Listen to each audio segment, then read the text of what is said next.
Tonight on Exploring Scotland's History, we're going to have a look at the history and the myth surrounding Inverawe House.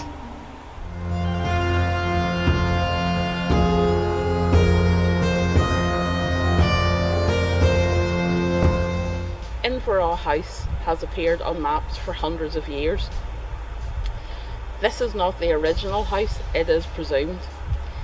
In the 1500s, Campbell of Inverawe decided to join the growing trend of people with money and power, and he built himself a tower house. Now, the tower house has been transformed many times and many pieces have been added on. As you can see, the main shape is still there. One of the major renovators of Inverawe House was Major Duncan Campbell, but we'll discuss him later. Inverawe House remained in the tenure of the Campbells apart from a short 50-year period between 1912 and 1962. In 1912, the Curry family took it on. They were shipping magnates, and it was also sold to the Bullock family at one stage. They were magnates in industry, machinery. So eventually it did return in 1962 to the Campbell Prestons, and they've been there ever since. The Campbell Prestons now run a very successful smokery. I've tasted the goods and they are Moorish and they are full-bodied, absolutely fantastically smoked fish. I will stick a link down below to the smokery if anyone's interested.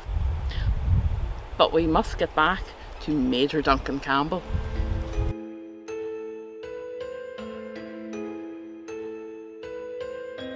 Major Duncan Campbell's story is steeped not only in history but tradition and myth. There is a Highland tradition that says that if someone touches your hearthstone, you are expected to give them sanctuary. Major Duncan Campbell believed in the old Highland ways and did so to his cost one fateful day. We'll tell you the story. Marion Campbell, my favourite archaeologist, writes about Duncan Campbell and his wife and family out in their field tending their crops when he heard quite a commotion upstream. He checked it out and he realised that there was this guy legging it up his field, had just been across the river, and before he could even stop and ask him who he was, what he was doing there, the guy shot past him and disappeared up towards the house. Duncan was interested to know what this guy was up to, so he legged it up the field behind him and eventually caught up with the guy when he was in his own living room. The man was crouched on the hearth and holding a burning ember on the hearthstone. He begged for sanctuary, and Duncan, being Duncan and believing in the old ways, said, "Certainly, I will give you shelter." And the man said, "No, I need sanctuary." Duncan at this point offered the man some food, probably cheese and oatcakes, the traditional luncheon. The guy said no. He said he needed sanctuary. There was 5 guys after him that'd been heading him up towards Cruachan, and he'd managed to escape them and get this far. 2 of them were armed. At this stage, Duncan realised that it wasn't a wee pub brawl that had gone horribly wrong, that there was something serious here. Years before, Duncan and his stepbrother Neil had been taken up Cruachan on many occasions by their father. The father had shown them a particular cave that if someone did need sanctuary, they could be put into this cave. It was a tiny little place. It was completely covered over, no one could see it, and there was actually some natural spring water running into the cave, so that would keep someone in liquids until such times as they could escape. So Duncan took the guy up to the cave, got him hidden, said he would have 3 days to sort himself out and then he could be on his way. That was the Highland tradition. He never thought anything of it. It was much later in the day that Duncan realised his second visitor had arrived. It was his cousin, and he was the bringer of bad news. His stepbrother Neil had been stabbed in a brawl up on Glenstray, and instantly Duncan knew who the perpetrator was. Duncan beat himself up all day, but eventually night fell and him and his wife went to bed. Not long after he fell asleep, he was rudely awoken. He could sense somebody. Yeah, that was Neil. Neil was sitting in the window, bent over, doubled, as if he'd been injured. He didn't say anything, but Duncan, in his fright, called out Neil's name, woke his wife, and Neil's apparition vanished. The next day, obviously Duncan, half asleep, had lots to do. He had clan members to inform of the death. He had a funeral to arrange.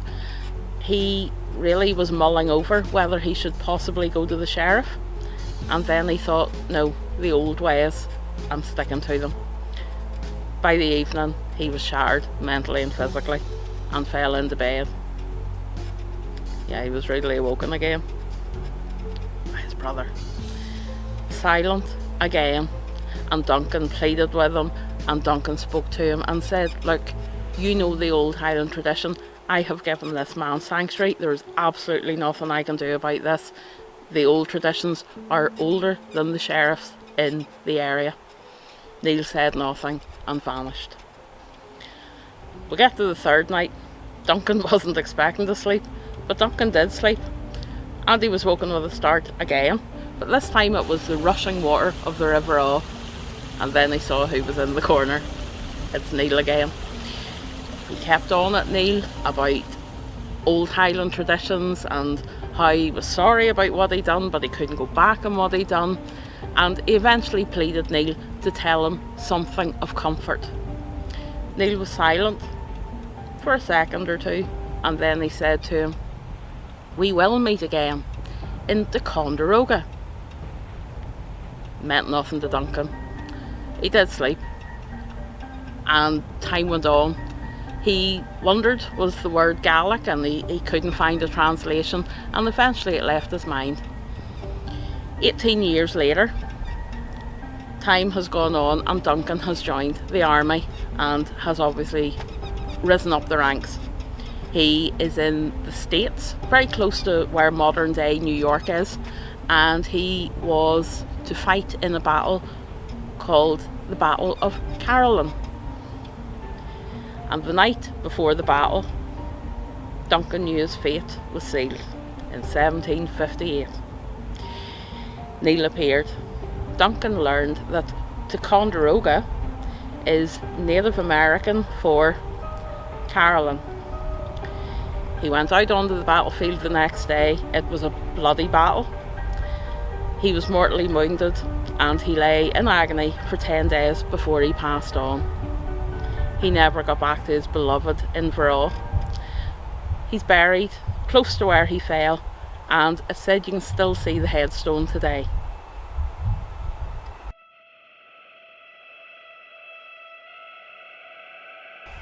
So Neil turned out to be quite a transatlantic cosmopolitan ghost, but Inverawe House has its own resident ghost.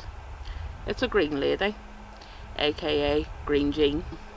It is thought that Green Jean is actually Mary Cameron of Callart, and she was engaged to the Laird Dermot Campbell at the time.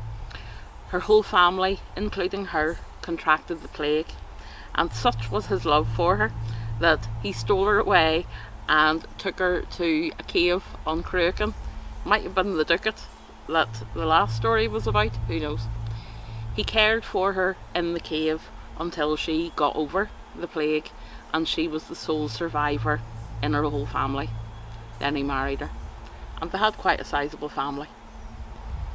Dermot died in 1645 from wounds that he had received at the Battle of Inverawe. If you want more information on the Battle of Inverawe, I'll stick a link to my visit to Inverawe Castle. So, Green Jean has been spotted a few times, allegedly. The late captain of 𝕿𝖍𝖔, while staying at the house, was arranging his fishing gear in the hall, and he saw a lady dressed in green head along the gallery above him. He also mentioned that when he was selling the house in 1912, the night before him and his mother moved out of the house, they heard a terrible screaming coming from the aptly named 𝕿𝖍𝖊 room. They presumed it was Green Jean. Perhaps she was unhappy because the chattels and furniture that she would have been used to were all getting packed and shipped out. Green Jean is perhaps an unusual ghost in Inverawe because she does like to venture out of the house as well. A shepherd reported seeing her cross his field and amazingly part the sheep as she went. Also at the hydro station, when they were building that, there were guys had reported seeing Green Jean heading up the path towards them and then just vanishing as they got close to her. In 1967, Brigadier Campbell of Airs had a dealing with who he thinks was possibly Green Jean as well. He was woken in the middle of the night by someone who appeared to turn him over in his sleep to look at his face. When he turned the light on, there was nobody in the room. I don't really fancy that one now. The last time that Jean was spotted was in 2001. They were replacing the roof on Inverawe House, so obviously there was a lot of banging and crashing and disturbance, and she was spotted roaming about the rooms. She was in the smoking room, the 𝕬𝖑𝖙𝖑 room, of course. She was found rifling through cupboards. We can presume that Jean isn't a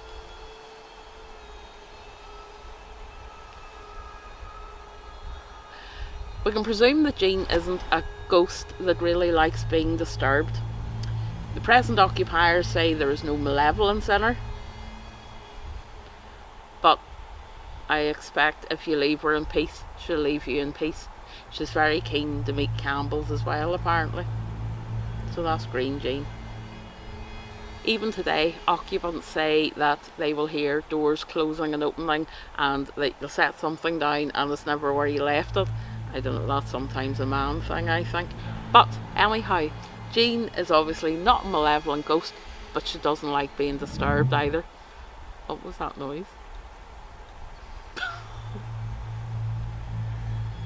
If you enjoyed this, please like, subscribe and leave a comment. It really helps the channel grow. You can catch me on Facebook and Instagram of the same name, Exploring Scotland's History. I would actually like to thank everybody who has supported the channel through the coffee link. It's down below as well.